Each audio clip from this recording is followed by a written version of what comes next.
Hi, I'm Phil from IPS, and today we're going to be looking at BlackFog Privacy 2.0.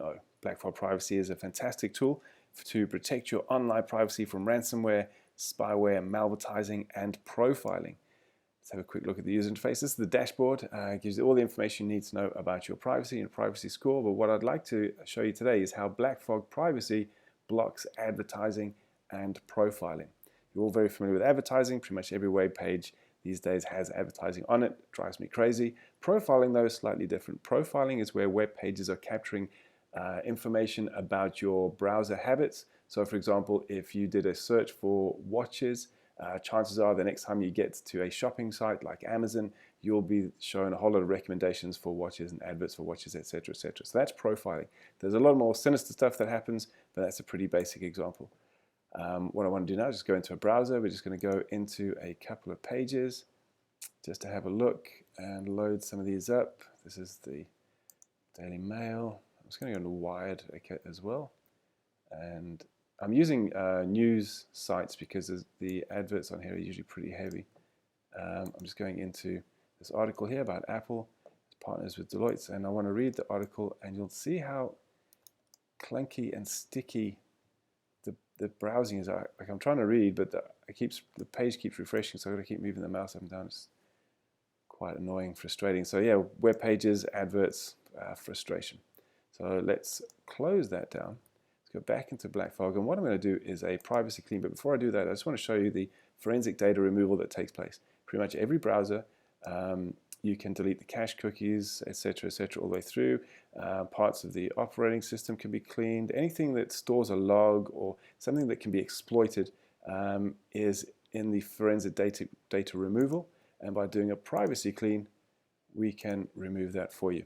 It takes a couple of seconds, depending on how you configure that. I've switched on everything, so it's going to take a little bit longer than usual. You might want to tweak that slightly. So there we go.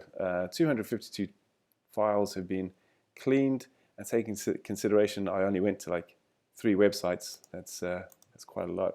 So I'm now going into the network data protection. I'm going to enable block advertising. I'm going to enable block profiling.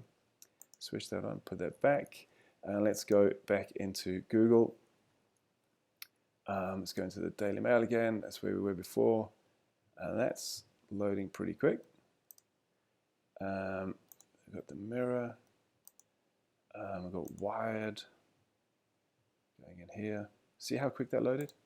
Going into the article, I can now scroll down. I can read what I want to read. See how it's just a bit easier? The adverts aren't there. Much smoother. I can go into other newspapers as well, like The Guardian. And I know what you're asking. You're saying, well, what about ad blockers that you get as extensions in browsers? Okay, so let me just show you, because it's a good question. So we're going to a completely different browser. Here I am using an ad blocker. So the independent says to me, you're using an ad blocker, switch it off. You're not allowed onto my website until you switch off your ad blocker. That's understandable, but I don't want to see your adverts. So I'm going back into the machine now that's using BlackFog Privacy. I'm actually going to go straight to the same independent website. And the way that BlackFog works and the way that it processes the traffic from your machine, it will still allows me into the independent website, and I can see all the articles, but the adverts are gone. So the independent isn't stopping me from entering because it doesn't know that I've got an ad blocker. However, BlackFog itself is blocking the adverts. We can now just go back here, and as you see, I've been to 1, 2, 3, 4, 5 websites. I've blocked 113 ads and 33 profiles. So that's quite impressive. For more information about BlackFog Privacy, you're very welcome to go to our website, ipsprivacy.com. Alternatively, go to blackfog.com. There's a lot of good articles there as well. Thank you very much for watching.